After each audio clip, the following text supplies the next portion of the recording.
Hello बच्चों, कैसे हैं आप लोग। मैं देवेंद्र यादव एवाई क्लासेस में आपका स्वागत करता हूं। आज हम लोग सीखेंगे एक्टिव एंड पैसिव वॉइस। तो देखिए, एक्टिव वॉइस के बारे में अगर हम बात करें तो एक्टिव तो हम लोग जानते हैं। एक्टिव क्या होता है कि नॉर्मली जो भी हम बात करते हैं, जैसे कि अगर एक्टिव पैसिव जो एक्टिव होता है, हम कुछ भी बोलते हैं, मैं जाता हूँ, मैं खाना खाता हूँ, वह स्कूल जाता है, इस टाइप से जो भी हम बोलते हैं तो ये तो हमारा एक्टिव में तो हम बोलते रहते हैं। हम टेंसेस जो पढ़ते हैं, चाहे वो प्रेजेंट इंडेफिनिट टेंस है, चाहे पास्ट इंडेफिनिट, कोई भी टेंस होता है, वो हम सारे टेंसेस हम हमेशा एक्टिव में ही पढ़ते हैं। लेकिन लेकिन ऐसा होता है कि जो आम बोलचाल में जरूरी नहीं कि हम सिर्फ टेंसेस का ही यूज करके बोलें। हम हिंदी में जब आपस में बात करते हैं या इंग्लिश में बात करते हैं तो वहाँ पर हमें ज़्यादातर जो यूज करना पड़ता है वो पैसिव वॉइस यूज करने पड़ते हैं। ज़्यादातर हम जो आम बोलचाल की भाषा में आपस में जो यूज करते हैं वो पैसिव वॉइस यूज करते हैं। एक्टिव तो सीधा है, आप जानते हैं, हमने बताया कोई भी सारे टेंसेस जितने भी हैं, चाहे वो जब हिंदी में बोलो उसको या इंग्लिश में बोलो, वो आपका एक्टिव ही है। मैं जाता हूँ, मैं खाता हूँ, अब मैं आपको पढ़ाता हूँ। अब एक्टिव की एक और खासियत है कि एक्टिव में जो भी फोकस किया जाता है वो सब्जेक्ट, यानी कि जो सब्जेक्ट होता है वो सब्जेक्ट क्या करता है, यानी कि सब्जेक्ट खाना खाता है, सब्जेक्ट पानी पीता है, सब्जेक्ट स्कूल जाता है, यानी कि सब्जेक्ट की ही बात होती है, यानी कि सब्जेक्ट को उसमें जो है प्रायोरिटी दी जाती है। लेकिन जो पैसिव होता है इसमें क्या होता है कि सब्जेक्ट होता ही नहीं है, सब्जेक्ट के बारे में बात नहीं की जाती है। इसमें जो बात की जाती है वो इसके बारे में बात की जाती है, ऑब्जेक्ट के बारे में बात की जाती है। इसमें जब भी बात की जाएगी तो वो ऑब्जेक्ट के बारे में बात की जाएगी।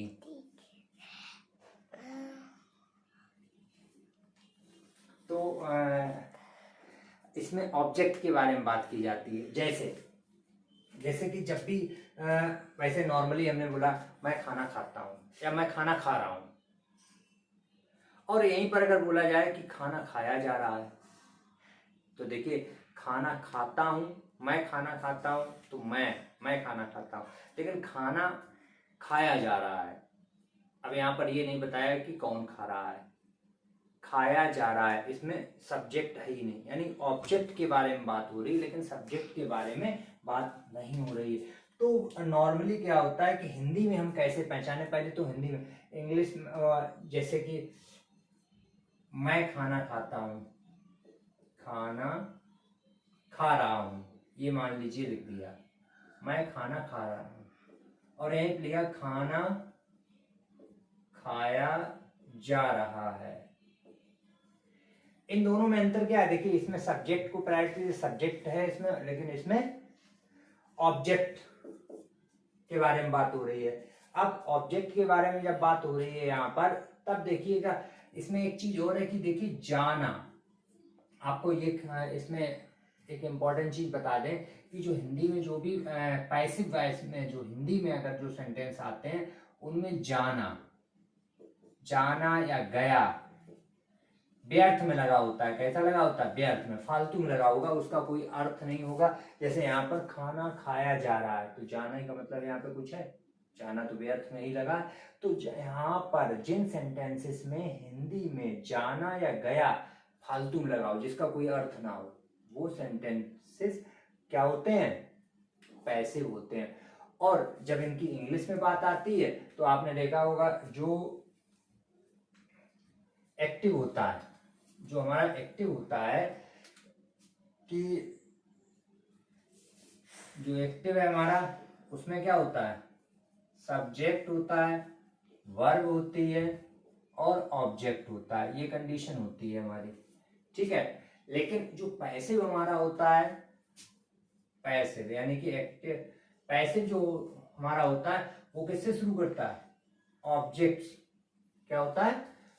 ऑब्जेक्ट से स्टार्ट होता है, और इसमें क्या लगा होता है? हेल्पिंग वर्ब प्लस वर्ब की थर्ड फॉर्म होती है। क्या होती है? वर्ब की थर्ड फॉर्म। ठीक है। और उसके बाद ये कंडीशन आप देख लीजिए, यानी कि पैसे में क्या होगा, जो हमारा ऑब्जेक्ट है, यानी कि शुरुआत किससे होगी, ऑब्जेक्ट, यानी कि जो उसका सब्जेक्ट होगा वो क्या होगा, ऑब्जेक्ट होगा, यानी कि ये होगा तो ऑब्जेक्ट और सब्जेक्ट के रूप में काम कर रहा होगा।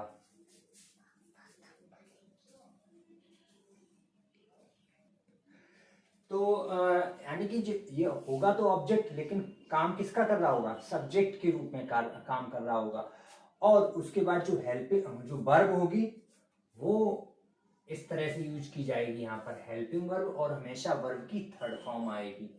और जो पहली बात तो ये कतई आवश्यक नहीं है कि पैसे में जो पैसे हो उसमें सब्जेक्ट की जरूरत हो, यानी कि जो सब्जेक्ट है उसकी कतई जरूरत नहीं है।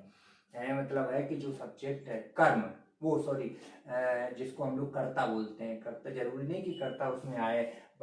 नॉर्मली क्या होता है, पैसे में बाई ऑब्जेक्ट के रूप में इसका यूज किया जाता है, बाई, और यहाँ पर सब्जेक्ट को ऑब्जेक्ट की तरह यूज किया जाता है, बाई ऑब्जेक्ट लगाया जाता है। लेकिन इसकी कोई आवश्यकता नहीं, सेंटेंस इतना भी पूरा हो सकता है कि object plus helping verb plus verb की थर्ड फॉर्म, इतना ही अगर बोला जाए तो भी सही है।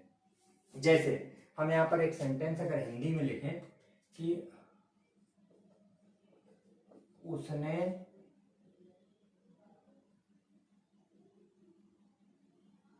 मोर मार दिया। अब देखो, उसने मोर मार दिया, तो ही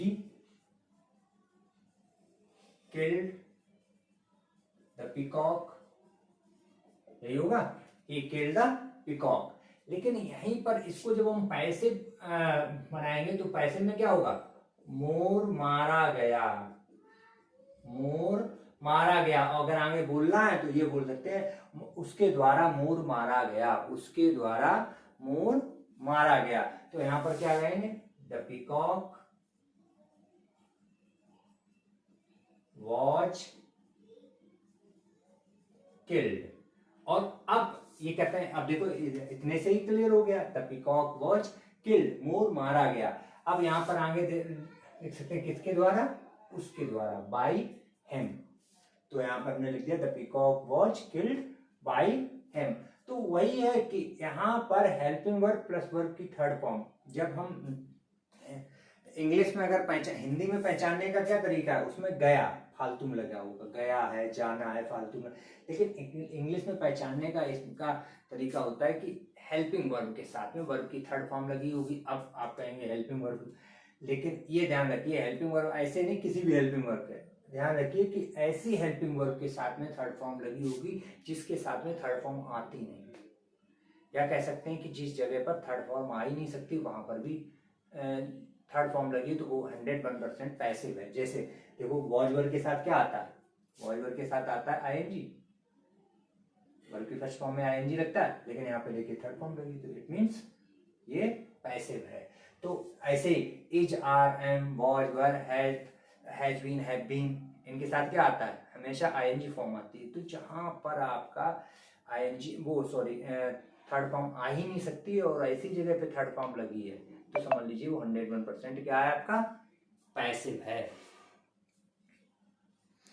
उसके बाद तो ये तो बात हो गई आपकी पैसिव को, एक्टिव क्या होता है और एक्टिव से पैसिव उसको बनाते कैसे हैं। तो इसी को अगर हमने आपको यहाँ पर बताया, तो क्या होता है कि जब हम पैसिव एक्टिव से पैसिव नॉर्मली बनाते हैं तो हमारा क्या होता है कि जो ऑब्जेक्ट होता है सबसे पहले हम किसको खोजते हैं, ऑब्जेक्ट को। जो ऑब्जेक्ट होता है उसको हम सब्जेक्ट बना देते हैं, यहाँ पर क्या बना देते हैं, सब्जेक्ट बना देते हैं। जो ऑब्जेक्ट होता है, जो वर्ब होती है, उसको हेल्पिंग वर्ब और वर्ब की थर्ड फॉर्म में बदल देते हैं।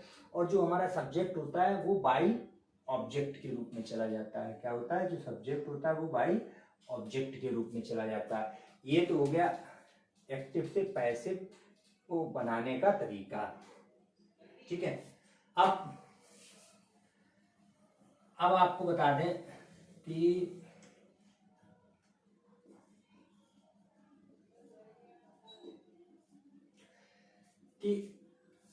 एक्टिव जो होते हैं 8 टेंसेस के बनाए जाते हैं। कितने टेंसेस के बनाए जाते हैं, 8 टेंसेस के बनाए जाते हैं, जिनमें present indefinite, present continuous, present perfect, past indefinite, past continuous, past perfect, future indefinite और फ्यूचर परफेक्ट, यानी 4 टेंसेस, जिनमें चारों कंटिन्यूअस, फ्यूचर कंटिन्यूअस, चारों तो आपके जो है परफेक्ट कंटिन्यूअस नहीं बनते हैं, जो इनके परफेक्ट कंटिन्यूअस होते हैं वो नहीं बनते हैं। उसके बाद 3 तो परफेक्ट कंटिन्यूअस हो जाएंगे तीनों टेंसेस के, प्रेजेंट पास्ट फ्यूचर के, ठीक है। तीसरा जो वो चौथा जो होगा वो होगा आपका फ्यूचर कंटिन्यूअस, इसका पैसिव नहीं बनाया जाता है। तो ये तो हो गया पैसिव कि किन किन टेंसेस के। अब देखिए इनको एक ही टेबल से, ये जो हमने आपके सामने ये टेबल बना दी है, इस टेबल से ही हम क्लियर कर सकते हैं कि किस टेंस को कैसे हम पैसिव बनाते हैं।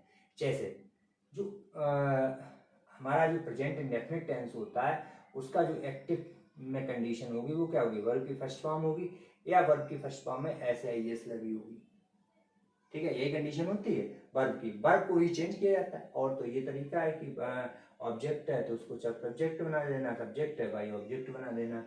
उसके बाद नेगेटिव अगर है तो डू नॉट या डज नॉट, और वर्ब की फर्स्ट फॉर्म दे रखी होगी।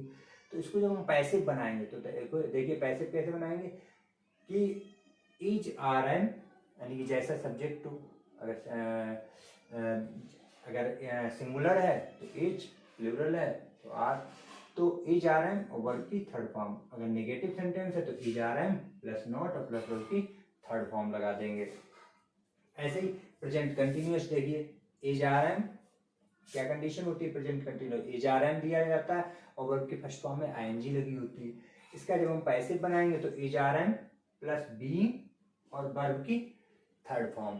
तो देखिए थर्ड फॉर्म सभी में, पैसिव जब भी बनाएंगे तो थर्ड फॉर्म जरूर लगी होगी। यहाँ से क्या हुआ है कि वैसे तो आईएनजी यहाँ पे लगी हुई है, लेकिन इसमें बीइंग में लगा दिया गया। वो क्यों क्या वजह होती है, ये सब करने की क्या जरूरत पड़ती है, जो हमने बताया आपको गया या जाना फालतू में लगाया जा रहा है। जैसे हमने कहा कि मैं खाना खा रहा हूं, आई एम टेकिंग द फूड, खाना खाया जा रहा है, the food is being taken, the food is being taken. अब देखिए ये कंटिन्यूअस दोनों है, लेकिन एक में क्या है सब्जेक्ट है तो सब्जेक्ट से बनाया गया, वो है एक्टिव आपका, और खाना खाया जा रहा है तो वहां पर क्या हुआ, फूड इज बीइंग टेकन, खाना खाया जा रहा है तो जाना फालतू में लगा। तो ऐसी कंडीशन में is are am plus being और वर्ब की थर्ड फॉर्म।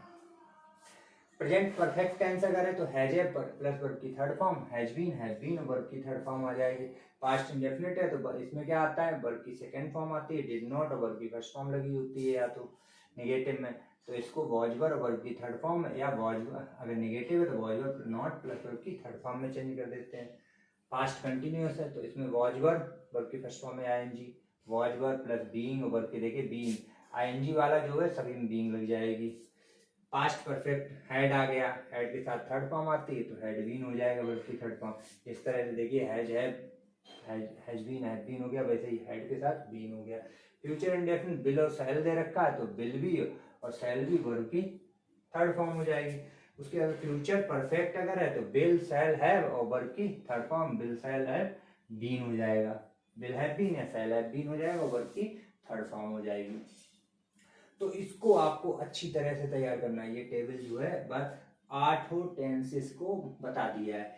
इसके अलावा क्या होता है कि और भी कुछ चीजें होती हैं, वो भी आपको हम बता दें। जैसे एक्टिव में अगर कहीं पर कैन है, कुड है, शुड है, वुड है, ठीक है, ऑट टू है, मस्ट है, मे है या माइट है, ये अगर इनके सभी के साथ वर्ब की फर्स्ट फॉर्म आती है, क्या आती है, वर्ब की फर्स्ट फॉर्म। तो अगर ये दे रखे हैं तो इनके साथ क्या है, क्या करेंगे, कैन, कुड, यानी कि ये सभी अगर ये है तो कैन है तो कैन भी वर्ब की थर्ड फॉर्म, कुड है तो वर्ब की थर्ड फॉर्म, यानी कि इन सभी में बी जोड़ देंगे और वर्ब की थर्ड फॉर्म लगा देंगे। तो क्या हो जाएगा, अगर कैन है तो जैसे you can do this question, you can do this question, तो इसको पैसिव अगर बनाए, यानी कि यह प्रश्न, तुम यह प्रश्न हल कर सकते हो, तो question can be solve by you. तो इस तरह से इसको पैसिव बना देंगे। तो ये तो आपको ये हो गया कि एक्टिव से पैसिव किस तरह से बनाया जाता है, ये आप अच्छी तरह से तैयार कर लें। अब कुछ सेंटेंसेस आपको बता देते हैं। तो देखिए ये अच्छी तरह से दिमाग में रखिएगा। अब देखिए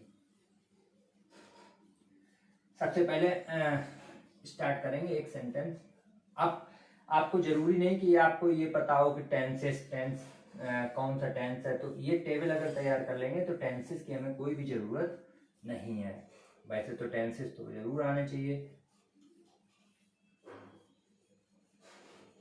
चलिए देखिए, जैसे हम एक सेंटेंस यहाँ पर लिखें,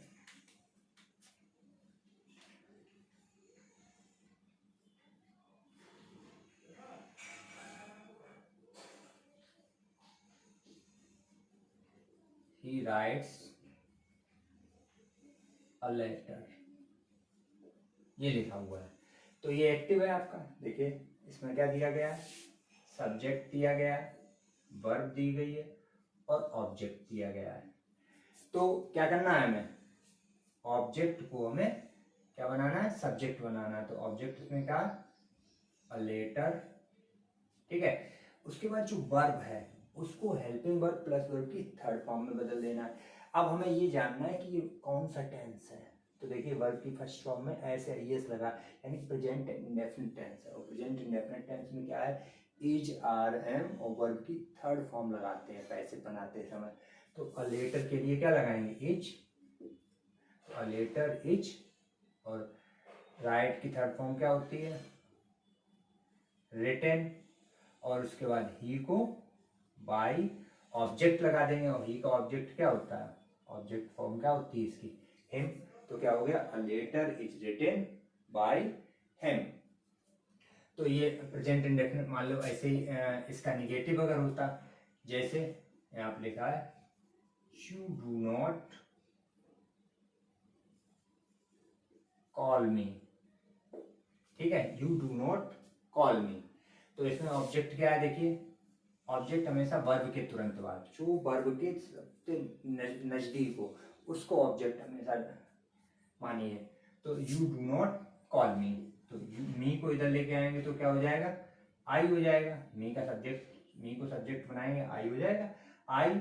और डू नॉट है, अब देखिए डू नॉट है तो इसको भी is are am plus verb की थर्ड फॉर्म, तो आई है तो एम लग जाएगा, आई एम नॉट, और उसके बाद इसकी थर्ड फॉर्म लगा दो, आई एम नॉट कॉल्ड बाय, और यू को बाय यू, तो आई am not called by you, यानी कि इसको हम इधर ले गए, मी को हम यहाँ ले आए, और देखिए डू नॉट या डज नॉट लगाए तो उसको is are am plus verb की थर्ड फॉर्म। उसके अलावा अब देखिए इसको हिंदी में आपको बता दें कि यू डू नॉट कॉल मी, तुम मुझे नहीं बुलाते हो, तुम मुझे, तुम मुझे नहीं बुलाते हो, ठीक है। अब इसका मतलब क्या है, मुझे नहीं बुलाया जाता है, मुझे नहीं बुलाया जाता है। या तो ये लिखिए सिर्फ, अब बाय यू भी लगा है तो लिख सकते हो यहाँ पर, मुझे तुम्हारे द्वारा, तुम्हारे द्वारा नहीं बुलाया जाता है, मुझे तुम्हारे द्वारा नहीं बुलाया जाता, या मुझे नहीं बुलाया जाता। अब देखिए मुझे नहीं बुलाया, अब अक्सर क्या है कि हम लोग ये नहीं कभी बोलते हैं कि मुझे उसके द्वारा नहीं बुलाया जाता है, या मुझे उसने, या तो ये बोलेंगे उसने मुझे नहीं बुलाया, या ज्यादातर हम लोग बोलते हैं मुझे वहां बुलाया ही नहीं जाता है, मुझे वहां बुलाया नहीं जाता, उसे वहां बुलाया ही नहीं जाता है। तो यहाँ पर सीधा जब हम कहने का मतलब है, जो स्पोकन इंग्लिश की अगर हम बात करेंगे तो स्पोकन इंग्लिश में डायरेक्टली बहुत कम बाय ऑब्जेक्ट का यूज किया जाता है। तो सीधे से बोल दीजिए आई एम नॉट कॉल्ड, मुझे वहां नहीं बुलाया जाता, I am not called there, मुझे वहां नहीं बुलाया जाता, उसे वहां नहीं बुलाया, he is not called there, ठीक है। चलिए आगे बढ़ते हैं।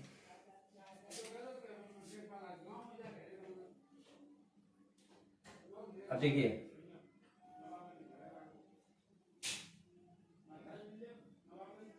आई एम टेकिंग द फूड, देखिए I am taking the food, तो क्या हो जाएगा, अब यहाँ पर तो मैं खाना खा रहा हूँ, मैं खाना खा रहा हूँ, ये हो गया एक्टिव। अब इसका पैसिव बनाएंगे, पैसिव क्या होगा, खाना खाया जा रहा है, बताया था अभी आपको, खाना खाया जा रहा है मेरे द्वारा, या कह सकते हैं खाना मेरे द्वारा खाया जा रहा है। तो ऑब्जेक्ट इसमें क्या है, फूड, तो क्या हो जाएगा, द फूड इज और बीइंग।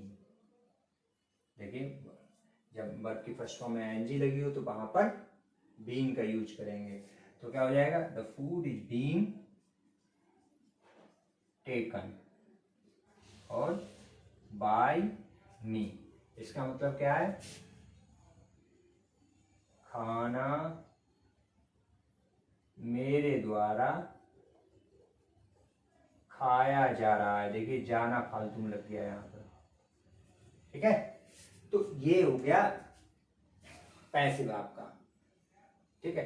जैसे हम लोग बोलते हैं वहां पर पुल बन रहा है, पुल बन रहा है। अब देखिए बन रहा है बोलते हैं, लेकिन इसका मतलब क्या, पूरा अगर सही बोलेंगे तो क्या बोलेंगे, पुल बनाया जा रहा है, वहां पुल बनाया जा रहा है, ठीक है। तो क्या हो जाएगा, the bridge is being built there, the bridge is being built there, यानी पुल वहां बन रहा है या बनाया जा रहा है। हम लोग अक्सर बोलते हैं चाय बन रही है, खाना बन रहा है, तो ये सब क्या है, पैसिव में, ये सब पैसिव है, ऐसा काम हो रहा है, ठीक है। तो मैं कर रहा हूँ बोलने तो वो एक्टिव हो जाएगा, लेकिन ऐसा काम हो रहा है, यानी ऑब्जेक्ट को सब्जेक्ट बना के बोला जाए, जैसे चाय बन रही है, the T is being prepared, खाना बन रहा है, ठीक है। आगे एक सेंटेंस देख लीजिए, बहुत अच्छा सेंटेंस है। जैसे हमने लिखा, he gave me a book, ऐसे सेंटेंसेस भी कभी कभार आते हैं। देखिए ये सेंटेंस में खासियत क्या है कि देखिए ये तो आपका सब्जेक्ट हो गया, ये वर्ब हो गई, ये हो गया ऑब्जेक्ट, और ऑब्जेक्ट आपका ये भी है। तो दो ऑब्जेक्ट दे रखे हैं, एक तो मी भी ऑब्जेक्ट है और एक बुक भी ऑब्जेक्ट है। अगर दो ऑब्जेक्ट दे रखे हो तो क्या करेंगे, तो दोनों से बनाया जा सकता है, इसको इससे भी बना सकते हैं और इससे भी, लेकिन दोनों को बनाने का तरीका है, पहले हम इससे बनाते हैं, मी से, मी इधर आएगा तो क्या हो जाएगा, आई। अब देखिए गेव सेकंड फॉर्म, और सेकंड फॉर्म जब होती है तो पैसिव जब बनाते हैं तो वॉज वर्ब, टेबल देखिएगा अच्छी तरह से नोट कर लीजिएगा, तो वॉज वर्ब प्लस वर्ब की थर्ड फॉर्म, तो I was given a book, और उसके बाद इसको ले जाएंगे बाय हिम, क्या हो गया, I was given a book by him. अब बुक से बनाते हैं इसको इस तरह से भी, अब बुक